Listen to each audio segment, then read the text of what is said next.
스포츠. No problem. 다양한 스포츠 이야기를 나누는 정 PD와 김 기자 시간입니다. KBS 정윤호 스포츠 PD, 매일경제의 김지한 기자와 함께합니다. 어서 오십시오. 안녕하십니까. 네. 정윤호 PD를 보면은 일단 프로야구 생각이 먼저 납니다. 우리가 MLB를 전해야 하긴 하지만 기아의 연승 9연승에서 끝이 났지만 네. 아쉬울 건 없어요. 아쉽습니다. 더 올라가야 하기 때문에. 네.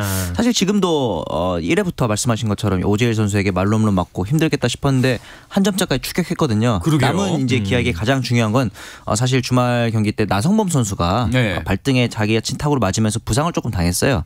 이 부상이 크지 않길 바라고 있고 오늘 이제 그래서 이제 후보로 빠져 있습니다. 과연 나성범 선수가 오늘 언제 출격을 할지 그리고 남은 경기 무사히 마칠지 이게 기아의 남은 관전 포인트가 될 것 같습니다. 팬의 입장에서 네. 혹은 이제 객관적으로 기아가 몇 위까지 갈 거라고 보세요? 3위 정도까지 갔으면 좋겠는데 네. 잔여 경기가 가장 많이 남아있는 팀이 기아입니다. 그렇죠. 그리고 그렇죠. 그 와중에 산체스 외국인 선수가 부상으로 이탈해 있고 이의리 선수는 아시안게임을 가야 돼요.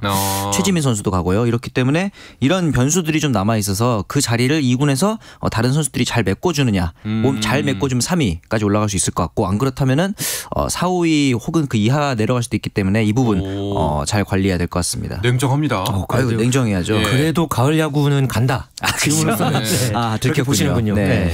알겠습니다. 네. 근데 정말 기아의 상승세 정말 무섭습니다. 맞습니다. 메이저리그도 역시 포스트 시즌 진출 경쟁이 굉장히 치열하게 펼쳐지고 있는데요. 주간 MLB 시작해 보도록 하겠습니다.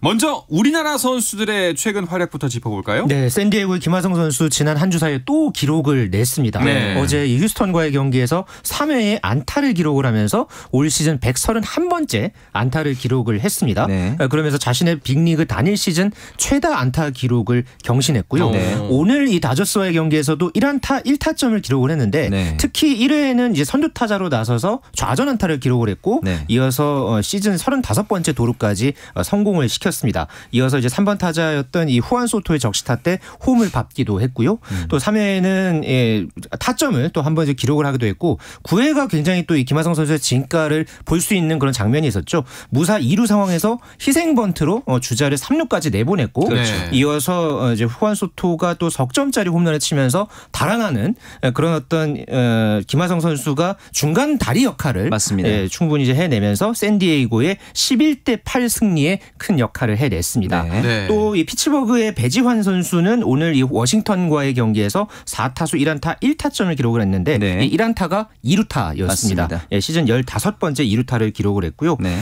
토론토의 류현진 선수 지난 7일 오클랜드와의 경기에서 5이닝 2실점을 기록을 했는데 네. 당시에 이 나흘만 쉬고 이 마운드에 올랐고 전체적으로 그 전 경기에 비해서는 이 토론토 타선의 득점 지원이 부족했습니다. 그러면서 아쉬운 패배를 이 경기에서 기록을 했던 류현진 선수였습니다. 네. 그렇군요. 먼저 김하성 선수 활약부터 짚어보면은 20홈런 40도루까지 가능하겠어요? 그렇죠. 지금 뭐 사실 첫 시즌 때 2할 초반이고 1할에 가까운 타율이었기 때문에 메이저리그에서 과연 살아남을 수 있을까 걱정이 많았는데 지난해 2할 5푼까지 올라왔고 네. 이번 시즌은 2할 7푼에다가 사실은 많은 팬들이 뭐 도루에 대해서 수비에 대해서는 조금 기대를 했지만 이 홈런을 17개나 칠 거라고는 크게 기대를 안 했던 분들이 그러니까요. 많은데 17개 홈런 그리고 도루도 벌써 지금 35도루까지 지금 기록을 하지 않았습니까? 그러면서 오늘 경기 때도 첫 타석에서 안타 치고 보란 듯이 바로 도루하고 사실 저는 이제 김하성 선수의 활약을 볼 때마다 그 무대에 맞춰서 적응하는 선수다라는 생각을 했어요. 왜냐하면 KBO 리그 때는 이 정도로 홈런을 많이 치고 도루를 잘하는 선수는 사실 아니었거든요. 그래서 어떻게 보면은 그 무대의 사이즈에 맞게 성장하는 선수다라고 생각을 하기 때문에 내년 시즌 그리고 이후에 또 FA 계약을 체결해서 메이저리그 잔류하게 된다면은 얼마나 더 성장할 수 있을지 기대가 되는 선수입니다. 그러니까요. 뭐 이제는 뭐 이런 얘기하는 것조차도 너무 옛날 일이 되어버린 것 같습니다. 지난해 이제 주전 경쟁 김하성 선수 어렵지 않을까 힘들지 네, 않을까 맞아요. 걱정했던 순간이 있었는데 뭐 지금은 내로라 하는 MLB 선수 중에서도 두각을 나타내고 있으니까요. 네. 현재 내야수 부문에서도 김하성 선수의 각종 지표들이 이전에 비해서 참 많이 업그레이드된 그런 결과들을 볼 수 있었습니다. 작년에 150경기에 출전해서 타율이 2할 5푼 1리에 홈런 11개 59타점 12도루 그리고 OPS는 7할 8리를 기록을 했는데 네. 이번 시즌에는 140경기에 지금 시즌까지 나서서 타율이 2할 7푼 그리고 홈런이 17개, 132개 안타 그리고 58개 타점에 도루는 거의 뭐 작년에 비해서 네네. 3배 가까운 35개 도루를 기록을 하고 있습니다. 무엇보다가 이 OPS 그러니까 출루율과 장타율을 합친 이 수치가 7할 7푼 7리를 기록을 하고 있거든요. 네. 3년째의 빅리그에서 이렇게 연착륙이 사실 쉽지는 않습니다. 그런 가운데서도 김하성 선수가 특히나 공격 지표에서 각종 부문에서 많이 향상된 그런 어떤 모습들을 보면은 김하성 선수가 빅리그에는 이제 완전히 정착했다 이렇게 볼 수 있겠습니다. 그러니까요. 아니 그 샌디에고 반 멜빈 감독도 뭐 네. 리그에서 최정상급 단계로 진화하고 있다. 네. 이렇게 평가했잖아요. 지금까지 했던 모습만 보여준다면 올스타가 되기 직전이라고 봐도 무방하다 치고 네. 이대로만 가면 장래 올스타 될 것이라고 기대한다 이런 말을 했고 미국에는 베이스볼 아메리카에서는 최고의 툴 각종 툴도 있죠. 뭐 파워라든가 콘택트라든가 스피드 이런 다양한 툴들이 있는데 여기서 이제 25개 부문이 있는데 그중에서 김하성 선수가 내셔널리그 2루수 수비 부문에서 전체 1위입니다. 그러니까 이제 모든 메이저리그 선수들 2루수들 중에서 내셔널리그에서 가장 수비 잘하는 선수고 2위가 니코 호너, 3위가 김하성 선수와 골드글러브 경쟁을 하고 있는 아지 알비스 선수거든요. 이렇기 때문에 아마도 이 수비로만 평가를 하는 골드글러브 메이저리그 입장에서는 수상이 굉장히 좀 기대가 되는 부분이 있습니다. 네. 자, 그래서 오늘 그 커쇼와의 대결도 기대를 많이 했었는데 네. 커쇼의 등판이 뒤로 밀렸다면서요? 네, 오늘 컷쇼가 등판할 예정이었는데 이게 나흘 미뤄졌습니다. 그래서 오는 16일에 시애틀과의 경기에 출전을 하기로 했는데요. 네. 사실 컷쇼가 지난달에 어깨 부상을 당한 적이 있었죠. 그러면서 회복세를 보이고 이후에는 꾸준하게 이제 출전하긴 했습니다만은 좀 이 이닝 수를 좀 소화하는 게 좀 길게 소화하지는 못하는 그런 상황이었고요. 네. 데이브 로버츠 감독은 이 컷쇼의 등판을 미룬 것에 대해서 부상과는 관련이 없다 이렇게 이야기를 하고 컷쇼의 날카로움을 유지하기 위해서 노력할 것이다 이렇게 이야기를 했습니다. 그러니까 향후의 다저스가 가을 야구를 바라보는 입장이기 때문에 이제 컷쇼를 무리시켜서 등판을 시키는 것보다는 조금 미뤄서 이 컷쇼의 컨디션이 최상으로 올라왔을 때 시애틀과의 경기에서 이제 출전할 것으로 예상됩니다. 그렇군요. 자, 이렇듯 김하성 선수 정말 멋진 활약 펼치고 있는데 아쉬운 점이 있다면은 샌디에이고의 팀 성적입니다. 네, 네. 오늘 이기기는 했지만 여전히 내셔널리그 서부지구 4위고 거기다가 1위와의 승차는 너무 많이 벌어져 있는 상태고 와일드카드 경쟁에서도 사실은 많이 좀 뒤쳐져 있는 상태입니다. 그렇다 보니까 뭐 일단은 넘어야 할 애리조나 샌프란시스코도 넘기가 좀 어려워 보이는 부분이 있어서 사실은 가을 야구 진출 어렵다고 보는 게 맞을 것 같습니다. 그렇죠. 사실 그나마 지금 메이저리그 포스트 시즌에서 볼 가능성 있는 선수는 류현진 선수죠. 네, 현재 이 류현진 선수의 소속팀인 토론토가 이 와일드카드 경쟁에서 현재 좀 앞서 있는 결과를 내고는 있습니다. 네. 이제 아메리칸 리그 와일드카드에서 템파베이가 선두에 있고 그 뒤를 토론토 그리고 텍사스가 현재 3위에 랭크가 되어 있는데 사실 이번 주에 굉장히 중요한 경기가 있죠. 이 맞아요. 토론토와 텍사스가 오늘 또 경기를 이제 치렀습니다. 맞아요. 그런데 안타깝게도 토론토가 오늘 첫 판에서 텍사스에게 4대 10으로 무너지면서 내일 류현진 선수의 이 두 번째 텍사스와의 경기 두 번째 경기에 등판 상당히 좀 이 부담을 갖고서 투구를 할 것으로 예상됩니다. 그러게요. 내일 몇 시에 경기가 펼쳐지나요? 내일 열리는 이제 오전 8시 7분에 이제 경기가 열리는데 네. 사실 오늘 경기에서 이 크리스 베시시 토론토에 선발로 나섰는데 베시를 포함해서 토론토의 투수진이 볼넷을 무려 9개나 내줬습니다. 사실 이렇게 되면서 투수진이 흔들리니까 당연히 17점을 했겠죠. 이렇게 사실은 뭐 타격전이 아니라 투수 자체가 무너진 상태에서 류현진 선수가 어떻게 보면 굉장히 부담스러운 상태에서 좀 등판을 하게 될 것 같은데 여기다가 더 한 가지의 부담스러운 점이 상대 선발이 맥스 슈어저라는 점입니다. 볼거리가 많은 경기이긴 할 텐데 또 이제 부담감을 짚어주시니까 또 그 부분이 좀 걱정이 되기도 합니다. 네, 맥스 쇼저와 대결하는 것은 류현진 선수가 첫 맞대결입니다. 네네. 앞으로 이제 와일드카드 싸움을 하고 있는 이 텍사스와 토론토와 텍사스의 대결에서 굉장한 이 분수령이 되는 경기가 될 것으로 맞아요. 예상이 되고요. 텍사스가 이 아메리칸 리그에서는 팀 OPS가 7할 9푼 3리로 1위입니다. 네. 홈런도 202개를 기록을 하고 있는데 다만 텍사스가 최근에 7승 16패로 좀 이 5할 승률에도 이제 미치지 못하면서 아메리칸 리그 서부 지구의 판도가 굉장히 많이 바뀌었거든요. 네. 이런 점을 좀 집중적으로 류현진 선수가 좀 공략을 하고 또 오늘 경기에서는 좀 무너졌지만은 좀 내일 경기에서는 좀 타선도 폭발을 하면서 류현진 선수가 마지막에 웃는 그런 어떤 경기 펼쳤으면 좋겠습니다. 네. 자, 그리고 뭐 오타니 때문일지도 모르겠는데 LA 레인저스 관련 소식도 계속해서 나오고 있습니다. 왜냐하면 오타니가 경기를 안 나옵니다. 7경기 연속 결장인데 사실 오늘 경기를 앞두고 라인업에 대해서 이제 인터뷰를 했을 때는 오늘 복귀한다라고 이제 구단이 발표를 했어요. 그리고 1시간 있다가 갑자기 또 안 나온다. 이렇게 바꿨습니다. 아마 그래서 이게 이제 두 가지 이유겠죠. 오타니 선수의 물론 이제 그 몸 상태 관리도 있겠지만 사실상의 시즌 오프 선언이 아니겠느냐 이렇게 보는 시각이 많아요. 그래서 또 한 가지 이제 충격적인 사실은 이 에인절스의 또 다른 심장이라고 할 수 있는 마이크 트라우트 선수가 있지 않습니까? 네. 사실 트라우트 선수는 이 에인절스와 계약할 때부터 전 구단 상대 트레이드 거부권이 있습니다. 자기가 원하지 않으면은 트레이드를 당하지 않을 권리가 있는 건데 만약 에인절스 입장에서는 말을 한 게 트라우트이 원한다면 어느 구단이든 보내주겠다. 이건 사실상 이제 셀링 팀으로서 이제 그 시즌 포기를 선언한 거거든요. 그러면서 오타니와 트라우트를 떠내보내고 에인절스가 쉽게 말해서 새로운 판을 짜게 될지 이 부분도 좀 관심이 쏠리고 있습니다. 그렇네요. 자, 메이저리그 이슈들 또 어떤 이야기들이 있었나요? 오타니가 부진한 상황에서 현재 내셔널리그에서 한 네. 시즌 50개 홈런을 친 선수가 오늘 나왔습니다. 네. 애틀랜타의 강타자인 맷 올슨 선수가 오늘 필라델피아의 이 원정 경기에서 49호 홈런과 50호 홈런을 연거푸 쏘아 올리면서 메이저리그에서 올 시즌 처음으로 50홈런 고지를 밟은 선수가 됐고요. 네. 특히나 이 올슨이 애틀랜타에서는 이 앤드루 존슨 과거에 2005년에 수립했던 이 구단 한 시즌 최다 홈런 기록 이 51개도 지금 한 개 차까지 접근을 그러네요. 한 그런 상황이 됐습니다. 네. 남은 경기에서 이 맷 올슨이 과연 얼마만큼 더 많은 홈런포를 쏘아 올릴지 이런 과정에서 오타니 선수가 현재까지 지금 8경기 연속 나오지는 못하고 있는 상황에서 향후에 과연 오타니 선수가 만약에 나온다면 이 홈런포 싸움도 어떻게 이어질지 이 부분이 굉장히 관심이 모아질 전망입니다. 알겠습니다. 자, 메이저리그 이야기는 여기서 마무리하고요. 이어서 열흘 정도 앞으로 다가온 항저우 아시안게임 관련 소식들을 짚어보도록 하겠습니다. 그 전에 잠시 쉬었다가 돌아오겠습니다.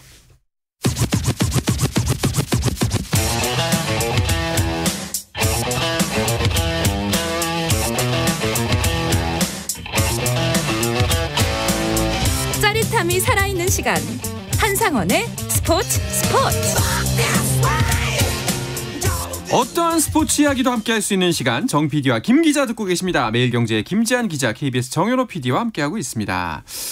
자, 김지한 기자는 항저우 가시잖아요, 직접. 네. 본격적인 카운트다운 들어가 있겠네요. 이제 정말 카운트다운이고요. 저는 다음 주 지금 수요일 날 지금 나가는 걸로 지금 예정이 돼 있거든요. 네. 그래서 오늘 같은 경우에는 이 올림픽공원 올림픽홀에서 이 결단식을 가졌는데 뭐 약간 저 자체도 좀 마음속으로 네. 아시안 게임을 앞둔 결단식의 마음으로 좀 취재 현장을 갔다 왔고요. 아하. 오늘 안세영 선수, 뭐 신유빈 선수, 구본길 선수는 직접 또 만나기도 했고요. 네네. 또 황선우 선수, 김우민 선수, 이 수영 국가대표 선수들의 또 분위기도 좀 체크를 해봤습니다. 좀 전체적으로 또 이 오늘 좀 주목이 좀 됐던 게 그 선수 단복이 있었거든요. 맞아요. 이 선수 단복이 좀 이 캐주얼한 보통은 이 선수 단복하면 정장 차림의 그렇죠. 선수 단복 디자인이 있었는데 이번에는 이 캐주얼한 이 화이트 컬러 올 화이트로 선수 단복이 이제 화제를 모았고요. 네. 그렇게 되면서 단복도 오늘 공개가 확실하게 됐고 네. 또 이제 각오를 다지니까 벌써 이 항저우 아시안 게임이 다가오고 있구나 실감이 났습니다. 네. 야, 근사하네요, 옷이 굉장히. 맞습니다. 보니까. 예. 정현호 PD도 바빠지잖아요. 네, 저도 이제 중계 방송 준비를 본격적으로 들어가는데 저는 이번 방송 때는 아마 KBS 1TV 방송을 담당하게 될 것 같아요. 그래서 소위 말하는 인기 구기 종목들이 아닌 다양한 종목들을 준비하다 보니까 아시안 게임에서 1TV 방송이 제일 힘들다 이런 말이 있거든요. 처음 들어보는 종목들, 뭐 이제는 세팍타크로, 뭐 카바디 이런 종목은 익숙합니다. 근데 거기에 더해서 이제 뭐 우슈, 그다음에 뭐 쿠라시 이런 종목들 있지 않습니까? 예. 네, 이런 다양한 종목들에 대해서 자료 조사를 하는 것들이 또 이제 약간 벼락치기 하는 기분으로 준비를 하고 있죠. 사실 근데 이런 종합대회가 열려서 그런 종목들을 만날 수 있다는 것도 굉장히 큰 즐거움이거든요. 맞습니다. 네, 많은 네. 분들이 진짜 다양한 스포츠 이번 아시안게임에서 즐기셨으면 좋겠습니다. 네. 선수들도 아시안게임 눈앞에 두고 있는 상황에서 대회 일정들을 소화하고 있어요. 네, 지난 주말 사이에 강원도 평창에서 탁구 아시아 선수권 대회가 최종적으로 이제 일정을 마쳤고요. 네. 또 배드민턴도 아시안 게임 전초전격의 대회인 중국 오픈 대회가 지난 주말에 끝났습니다. 또 어제 이 양궁 왕중왕전이 월드컵 파이널 대회가 멕시코에서 열렸는데요. 여기에서 이 세계 최고 여자 궁사인 강채영 선수가 이 파이널에서 4년 만에 또 정상에 올라서 또 우리에게 희소식을 또 안겨줬습니다. 네, 그 아시아 탁구 선수권 대회는 이제 지난주에 저희가 실시간으로 소식 전해드렸었는데 네. 중국은 중국이네요. 아, 맞습니다. 예. 사실은 이제 여자 복식조에서 신유빈 전지 선수가 마지막으로 유종의 미디를 좀 거뒀으면 하는 바람이 있었는데 준결승에서 중국 순잉사 왕이디조에게 이제 패배를 하면서 네. 메달 사냥 사냥에는 실패를 했습니다. 이러면서 이제 대회 2연패 실패를 했는데 우리나라 대표팀이 이번 대회에서 은메달 1개, 동메달 4개로 이제 대회를 마쳤는데 중국이 워낙 압도적인 이제 성적을 거두게 됐죠. 사실 이전 대회 때 코로나 때문에 불참을 했었는데 벼르고 있었다는 듯이 금메달을 싹쓸이 해갔고요. 네. 당연히 종합 1위를 차지했는데 사실은 이제 홈에서 열린 대회다. 그래서 조금 실망스럽다라고는 하는데 저는 개인적으로는 이게 다가올 아시안 게임을 앞둔 대회라는 과정에서 봤을 때는 조금은 희망을 볼 수 있지 않았나라고 좀 긍정적으로 생각을 해보고 싶기도 합니다. 참고로 난자 단식 결승에서는 이 중국의 마룽 선수가 지금 현재 세계 랭킹 1위인 판전동 선수와 난타전 끝에 3대2로 승리를 하면서 마룽이 다시 10년 만에 아시아 챔피언 자리에 올랐습니다. 네. 마룽 선수는 꽤 오래되지 않았나요? 마룽 선수가 거슬러 올라가면은 2006년 도하 아시안 게임 때 중국 대표팀 멤버였습니다. 2006년. 예. 20년이 다 7년 전에. 예. 그 1988년생 올해로 35이고요. 지금까지 2006년과 2010년 또 2014년 인천 아시안 게임 때도 아시안 출전을 했었습니다. 야. 그리고 9년 만에 이제 중국 국가대표로서 이번 홈에서 열리는 이 항저우 아시안 게임에 나서게 되는데 이 대회를 앞두고 치른 이 평창 아시아 선수권 대회에서 10년 만에 개인전 정상에 오르면서 이 마룽의 부활이 굉장히 또 화제가 됐던 이번 대회였습니다. 네. 자, 이제 배드민턴 이야기로 좀 넘어가 볼까 하는데 네. 사실 탁구는 뭐 이제 이번에 열리는 대회가 아시안 게임 자체가 중국이 홈이기도 하고 좀 네. 여러모로 난관이 느껴지긴 합니다만 배드민턴 같은 경우에는 이제는 우리가 중국 같은 입장이에요. 갑자기 어깨에 예. 힘이 좀 그러니까요. 들어갔는데 예. 안세영 선수가 여자 단식 결승에서 세계 2위인 야마구치 아카네에게 2대0으로 완승을 거뒀습니다. 경기가 38분 만에 무려 끝났어요. 네. 그러면서 이제 압도적인 경기를 보였고 거기다가 혼합복식에서 또 서승재, 최유정조가 이제 금메달을 따냈습니다. 그러면서 이 서승재, 최유정조 같은 게 2주 전에 있었던 세계 개인 선수권에서도 금메달을 따냈었거든요. 거기다가 이제 여자 복식에서 백하나, 이소희조도 은메달을 따내는 좋은 결과가 많았습니다. 네. 안세영 선수 뭐 이제 당연한 건 세상에 없습니다만 그래도 안세영 선수의 금메달은 우리가 좀 기대해봐도 되지 않을까요? 당연하게. 그렇죠. 지금까지 보여왔던 안세영 선수의 여러 가지 성과들은 참 이 박수를 보낼 만하고요. 오늘 이 안세영 선수를 제가 이제 직접 만나서 좀 이런저런 이야기를 들어봤는데 5년 전에 이제 자카르타 팔렘방 대회 때가 안세영 선수가 대표팀 막내였거든요. 그때는 이 뒤에서 이 막내로 딱 이렇게 뒤에 앉아 있었는데 이번에는 결단식에서 맨 앞자리에 앉았었거든요. 그래서 확실히 좀 간판급 대우를 이제 받고 있다. 이런 어떤 느낌을 좀 받으면서 이번에 확실히 결단식이 온 느낌도 다르고 좋은 성적을 내는 가운데서 출전을 하게 돼서 이번에 참 새로운 마음가짐으로 이번 아시안 게임을 좀 즐기고 오겠다. 이렇게 네. 이야기를 했습니다. 뭐 지금까지 해온 성과 그대로 앞으로 안세영 선수 계속해서 또 좋은 어떤 기세를 이어가기를 한번 기대해 봅니다. 우리나라 배드민턴 뭐 복식도 계속 강해 왔고 맞아요. 안세영 선수까지 있으니까 뭐 한 금메달 몇 개 정도 예측할 수 있을까요? 아마도 안세영 선수를 포함해서 3개 정도까지 바라보고 있는데 안세영 선수가 나서 이제 여자 단식이 있겠고 여자 복식도 지금 흐름이 좋은 게 김소영, 공이용조가 도쿄올림픽 때 동메달의 기세를 이어서 지금도 페이스가 좋고 사실 이소희 백하나조 같은 경우는 지난해 10월 처음 이제 호흡을 맞췄는데 지금 벌써 세계 랭킹 2위까지 올라왔습니다. 굉장히 페이스가 좋아요. 그리고 혼합복식에서도 이번에 이제 우승했던 서승재, 최유정조도 이제 흐름이 좋고 남자 복식에서는 이제 약간 언더독이긴 합니다만 세계 6위 서승재, 강민혁조의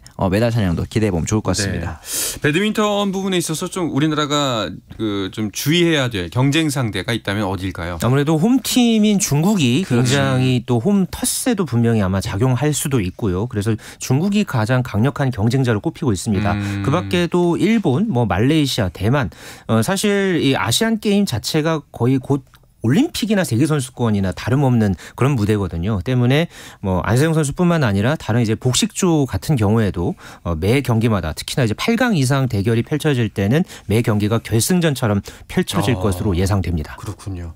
자, 아시안 게임 관련해서 또 어떤 소식들이 들어와 있죠? 네, 우선 e스포츠 부분에 이제 리그 오브 레전드 경기도 이제 국가대표 평가전이 열렸습니다. 그러면서 베트남을 상대로 우리나라 대표팀이 세트스코어 2대0으로 완파를 했고요.